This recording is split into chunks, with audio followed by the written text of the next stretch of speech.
नमस्कार साथियों। आज हम कुंडली में जानेंगे विवाह योग के बारे में। आखिरकार कुंडली में विवाह के कौन से योग होते हैं और वह कौन से योग होते हैं जिनसे जीवन में विवाह होना एक प्रकार से असंभव हो जाता है। हमारे पास कई ऐसी कुंडलियां आती हैं जिनमें हमें यह विश्लेषित करना होता है कि आखिरकार विवाह का समय क्या है, लेकिन वह कुंडली में विवाह का योग होता ही नहीं। जब कुंडली में विवाह का योग ही नहीं होता तो विवाह का समय निर्धारित करना एक प्रकार से हास्यप्रद बन जाता है। तो आखिरकार कुंडली में वह कौन सी स्थितियां होती हैं जब कुंडली में विवाह योग ही नहीं होता, जीवन में जाया सुख होता ही नहीं है। ऐसी स्थिति में हमें उन कारक ग्रहों को बल देना होता है जो विवाह के लिए योग्य होते हैं, जो विवाह करवाने में सहायता प्रदान करते हैं। उनको अनुष्ठान द्वारा, रत्नों द्वारा हम उनको बल देकर के विवाह के योग को कुंडली में बनाया जाता है। तो सबसे पहले हम जानेंगे कि विवाह के योग कौन कौन से होते हैं और वह कौन से योग होते हैं जिनसे विवाह योग नहीं होता। तो विवाह के योग के लिए सबसे पहले हम सप्तमेश को देखते हैं। यदि सप्तमेश यानी सप्तम भाव, कुंडली का जो सप्तम भाव होता है, आप सभी को यह तो देखना आ ही गया होगा कि कुंडली में कौन कौन से भाव होते हैं और सप्तम भाव कौन सा होता है। तो सप्तम भाव का जो स्वामी होता है, यानी कि उसकी जो राशि होती है, उस राशि का जो स्वामी होता है, यदि वह किसी भी प्रकार से शुभ स्थिति में है, उस पर शुभ ग्रह की दृष्टि है और वह षष्टम, अष्टम और द्वादश भावगत नहीं है, या सप्तम भाव में शुभ ग्रह की दृष्टि या शुभ ग्रह स्थित है। शुभ ग्रह से मतलब गुरु, बृहस्पति, शुक्र, बुध और चंद्रमा, शुक्ल पक्ष का बलकारी चंद्रमा, यदि यह सप्तम भाव में उपस्थित हैं और सप्तमेश अच्छी स्थिति में है, ऐसी स्थिति में कुंडली में विवाह का योग समझना चाहिए और जातक का अवश्य ही विवाह होता है। लेकिन वहीं यदि सप्तमाधिपति यानी सप्तम भाव का स्वामी षष्टम, अष्टम और द्वादश भावगत हो जाए, यानी इन भावों में चला जाए और उस पर कहीं से शुभ ग्रह की दृष्टि भी ना पड़ रही हो, या वह नीच का हो, या वह मृत अवस्था में हो, उसमें कोई बल न हो,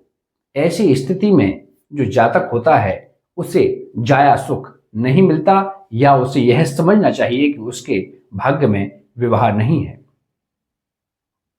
वहीं दूसरा सूत्र यह कहता है कि यदि षष्टम भाव का स्वामी या अष्टम भाव का स्वामी या द्वादश भाव का स्वामी सप्तम भाव में जाकर के विराजमान हो जाए, या जो सप्तमेश है वह खुद षष्ठेश हो या अष्टमेश हो या द्वादशेश हो, ऐसी स्थिति में भी जो जातक होता है उसे जाया सुख नहीं प्राप्त होता, उसकी कुंडली में विवाह योग नहीं होता। वहीं अगला सूत्र यह भी कहता है कि यदि सप्तमेश द्वादशगत हो और जो लग्नेश है या चंद्र लग्न का जो स्वामी हो, यानी कि जो आपका राशि स्वामी हो, वह सप्तम भाव में जाकर के विराजमान हो जाए, यानी कि जो सप्तमाधिपति है वह तो द्वादश भाव में चला जाए और आपका लग्नेश सप्तम भाव में आ जाए, या आपका राशि स्वामी सप्तम भाव में आ जाए, ऐसी स्थिति में भी कुंडली में विवाह भंग योग होता है, उसको जाया सुख नहीं प्राप्त होता। वहीं अगला सूत्र यह कहता है कि यदि शुक्र और चंद्रमा किसी भी भाव में विराजमान हो, हालांकि शुक्र और चंद्र दोनों ही शुभ ग्रह हैं, लेकिन यह योग है कि यदि शुक्र और चंद्रमा युति बना करके कुंडली के किसी भी भाव में जाकर के विराजमान हो जाएं और कुंडली के सप्तम भाव में शनि और मंगल आकर के बैठ जाएं, ऐसी स्थिति में भी कुंडली में विवाह योग नहीं होता। हालांकि सप्तम भाव शनि और मंगल के इकट्ठे होने से स्वतः ही पीड़ित हो जाता है। यदि शुक्र और चंद्रमा की युति भी ना हो,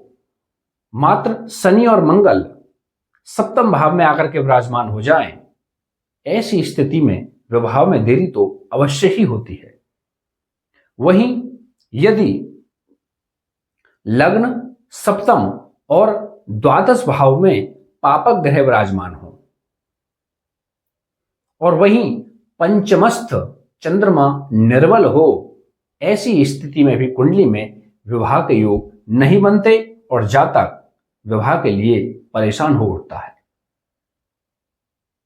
वहीं यदि शनि और चंद्रमा सप्तम भाव में हो और शुक्र और बुध भी सप्तम भाव में हो, यानी कि शनि और चंद्रमा सप्तम भाव में विराजमान होकर के एक प्रकार से सप्तम भाव को पीड़ित ही करते हैं, विषयोग बनाते हैं, ऐसी स्थिति में भी जातक को विवाह के लिए परेशानी उठानी पड़ती है। और वहीं शुक्र और बुध, मानो तो यह लक्ष्माधिपति योग है, लेकिन शुक्र और बुध योग बनाकर के यदि सप्तम भाव में विराजमान हो जाएं, ऐसी स्थिति में भी विवाह के लिए देरी बन जाती है। विवाह तो होता है लेकिन विवाह के लाले अवश्य पड़ते हैं। वहीं शुक्र पापक ग्रह के साथ होकर के, क्योंकि शुक्र भी विवाह का कारक ग्रह होता है, यदि शुक्र पापक ग्रह के साथ बैठ करके सप्तम भाव में, पंचम भाव में या नवम भाव में जाकर के बैठ जाए, ऐसी स्थिति में भी कुंडली में विवाह के योग नहीं होते। और यदि सप्तम भाव और अधिक मात्रा में पीड़ित हो जाए या सप्तमेश नीच का या अस्त का हो जाए तो कुंडली में आपको अवश्य ही विवाहहीन समझनी चाहिए, उसका विवाह निश्चित ही नहीं होता। यानी कि कुंडली में शुक्र की स्थिति से भी हम लगभग 50% विवाह को स्थायित्व प्रदान करते हैं। किसी भी स्थिति में यदि शुक्र पीड़ित हो तो कुंडली में विवाह की देरी अवश्य होती है। यदि 50% सप्तमाधिपति योग बनाते हैं विवाह का, तो वहीं बाकी का जो योग विवाह का बनाते हैं वह शुक्रदेव ही हैं। यदि शुक्र किसी भी स्थिति में पीड़ित होकर के सप्तम भाव में बैठ जाए या कहीं खास तौर से पंचम, नवम और सप्तम, इन तीनों भावों को विवाह का ही भाव माना जाता है, यदि इनमें शुक्र किसी भी स्थिति में पीड़ित हो जाए तो विवाह को नकार दिया जाता है, विवाह के योग नहीं बताए जाते। एक और अंतिम, यदि शुक्र, बुध और शनि यह तीनों के तीनों नीच अवस्था में हो कुंडली में या नीच नवमांश में हो, ऐसी स्थिति बहुत ही बुरी स्थिति होती है। जातक का विवाह नहीं होता, यदि विवाह होता है तो उसको संतान प्राप्त नहीं होती। तो यह थे कुंडली में कुछ ऐसे योग जिनमें